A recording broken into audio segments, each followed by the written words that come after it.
हाय दोस्तों, आज मैं सिटाडेल डियाना सीरीज की टाइमलाइन लाई हूँ। वो बहुत ही ज़्यादा कंफ्यूजिंग थी। उसमें एक साथ बहुत सारी टाइमलाइन चल रही थी। चलिए शुरू करते हैं। हमने सिटाडेल के फर्स्ट सीजन की एंड में देखा, मेसन जो सिटाडेल का टॉप स्पाई है, उसे एहसास होता है कि उसी ने ही सिटाडेल के एजेंट्स, उनके बेसेस और एड्रेसेस की लिस्ट अपनी माँ दहलिया आर्कर को दी थी। ये सब उसने अपने डैड की मौत का बदला लेने के लिए किया था। दहलिया ने सिटाडेल के सबसे बड़े दुश्मन मैंटिकोर के साथ मिलकर वो इन्फॉर्मेशन उन फैमिलीज से शेयर की जो सिटाडेल को खत्म करना चाहती थी। इस तरह उन्होंने मिलकर अपने कॉमन दुश्मन को दुनिया से मिटा दिया। सिटाडेल डियाना के मुताबिक सिटाडेल का फॉल 2022 से 23 के आसपास हुआ था, जब इटली में मैंटिकोर ने जानीस के लीडरशिप में एक खतरनाक एक्सप्लोजन किया और मिलान के दुआमों में मीडिया को डिस्ट्रैक्ट किया। इस डिस्ट्रैक्शन का इस्तेमाल करते हुए उन्होंने सिटाडेल को खत्म करने के लिए ग्लोबल अटैक शुरू किया। उसके बाद से सब कुछ बदल गया। टाइमलाइन की शुरुआत 2023 के सिटाडेल सीरीज से होती है। सिटाडेल के एजेंट मेसन और नादिया अपने टारगेट का पीछा कर रहे थे, तब इन पर एक अटैक हुआ।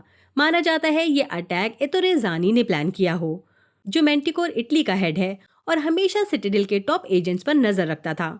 लेकिन डियाना की कहानी तो इससे भी पहले शुरू होती है। 2017 में मैंटिकोर इटली ने एक सिटाडेल एजेंट के बारे में इंफॉर्मेशन इकट्ठा की थी, जो फ्लाइट OT9732 पर ट्रैवल कर रहा था। अपने टारगेट का सफाया करने के लिए उन्होंने पूरी फ्लाइट ही उड़ा दी।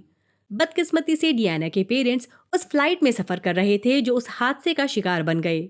मैंटिकोर ने अपने इस सीक्रेट मिशन की सभी डिटेल्स पब्लिक रिकॉर्ड से मिटा दी। डियाना ने अगले 4 साल अपने पेरेंट्स के ट्रैजिक डेथ का सच जानने की कोशिश की, लेकिन उसे कोई एविडेंस नहीं मिला। फिर 2021 में उसकी मुलाकात गैब्रियल नाम के एक सिटाडेल एजेंट से हुई, जिसने उसे बताया कि उसके पेरेंट्स को मैंटिकोर, जो एक पावरफुल ऑर्गेनाइजेशन है, उसने मारा था। उसने ये भी बताया उन्होंने एक सिटाडेल एजेंट को मारने के लिए हजारों मासूम लोगों की जानें ले ली। तब से डियाना ने ठान लिया कि वो अपने पेरेंट्स के कातिलों का बदला लेगी और अपने पेरेंट्स को वो इंसाफ दिलाएगी जो वो डिजर्व करते हैं। इसके बाद डियाना ने गैब्रियल के साथ लगभग 1 साल तक ट्रेनिंग की, जब तक उसमें इतना कॉन्फिडेंस नहीं आ गया कि वो दुश्मन के इलाके में घुसकर मैंटिकोर ज्वाइन कर सके। मैंटिकोर इटली में स्पाई बनकर काम करते हुए डियाना उनकी डेली ऑपरेशंस पर नजर रखती थी और सब कुछ गैब्रियल को रिपोर्ट करती थी, एक नॉन ट्रेसेबल कम्युनिकेशन डिवाइस के थ्रू, जो गैब्रियल ने मिलान जाने से पहले उसे दिया था। 2022 के आसपास इतोरो ने सिटाडेल के सभी बेसिस पर एक बड़ा अटैक लॉन्च किया, जिसमें हजारों सीक्रेट एजेंट्स मार दिए गए ताकि वो एजेंसी को हमेशा के लिए मिटा सकें। डियाना ऐसे कत्लेआम का हिस्सा नहीं बनना चाहती थी, लेकिन उस वक्त वो एजेंसी से निकल भी नहीं सकती थी, क्योंकि ऐसा करने से उसकी सीक्रेट आइडेंटिटी खुल जाती। इटली में जब सिटाडेल HQ पर अटैक हुआ तो डियाना ने गैब्रियल से फिर से कांटेक्ट करने की कोशिश की, लेकिन वो गायब हो गया था। गैब्रियल ने एक रिकॉर्डेड मैसेज छोड़ा था, जिससे डियाना को लगा कि वो मर चुका है और अब सिर्फ वही एक सिटाडेल एजेंट जिंदा है, क्योंकि उसका नाम सिटाडेल के डेटाबेस में कभी रजिस्टर ही नहीं किया गया। उसे पर्सनली गैब्रियल ने हायर किया था और उसके बारे में सिर्फ वही जानता था। इस पॉइंट पर डियाना मिशन छोड़ना चाहती थी, लेकिन वो मैंटिकोर को छोड़ नहीं सकती थी, क्योंकि मैंटिकोर के फ्रेंच और जर्मन काउंटर पार्ट्स ने इटली पर जबरदस्त रोक लगा दी थी। इस वजह से इटालियन एजेंट्स पर हर पल नजर रखी जा रही थी। डियाना दुश्मन के इलाके में फंस चुकी थी और उसे अपनी सीक्रेट आइडेंटिटी बरकरार रखनी पड़ रही थी। अपनी बहन सैरा की सेफ्टी के लिए डियाना ने फैसला किया कि वो मैंटिकोर फ्रांस और जर्मनी के हाथ लगे सिटाडेल के टेक पर नजर रखेगी और उन्हें उसके खतरनाक इरादों को पूरा करने से रोकेगी। जब सिटाडेल HQ पर अटैक हुआ था, उसके 8 साल बाद यानी 2030 में डियाना ने ये जान लिया कि मैंटिकोर फ्रांस और जर्मनी एक सीक्रेट पैक्ट बना रहे हैं, ताकि वो सिटाडेल टेक के पार्ट्स को मिलाकर एक डेडली वेपन बना सकें और दुनिया पर राज कर सकें। लेकिन उस एक्सचेंज से पहले ही डियाना ने French half of the database चुरा लिया, जिससे काफ़ी सारी घटनाएं शुरू हो गईं। ये भी पता चला कि 2023 सीरीज में मेसन, केन और नादिया अपनी याददाश्त खो चुके थे, क्योंकि सिटाडेल के गिरने पर एक सेफ्टी मैकेनिज्म ट्रिगर हुआ।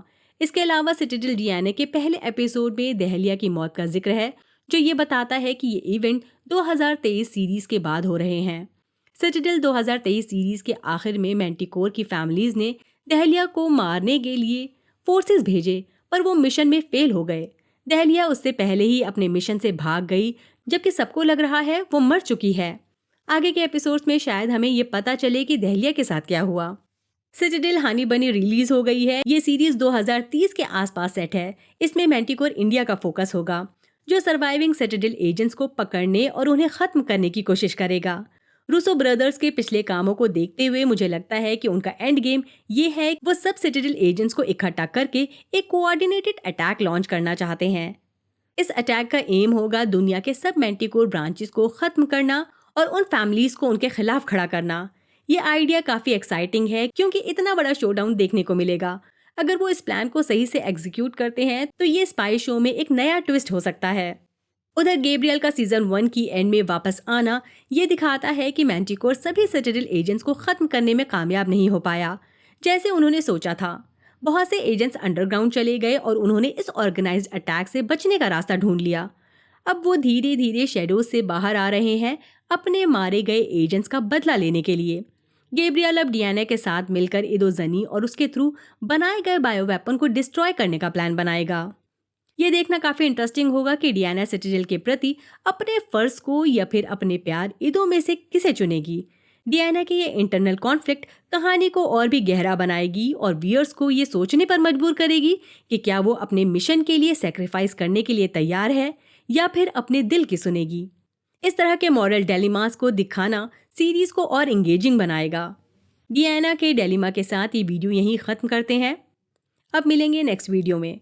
मेरा वीडियो आपको कैसा लगा कमेंट सेक्शन में ज़रूर बताएं। अगर पसंद आया हो तो लाइक करें, चैनल को सब्सक्राइब करना ना भूलें और एड्स बिना स्किप किए देखें।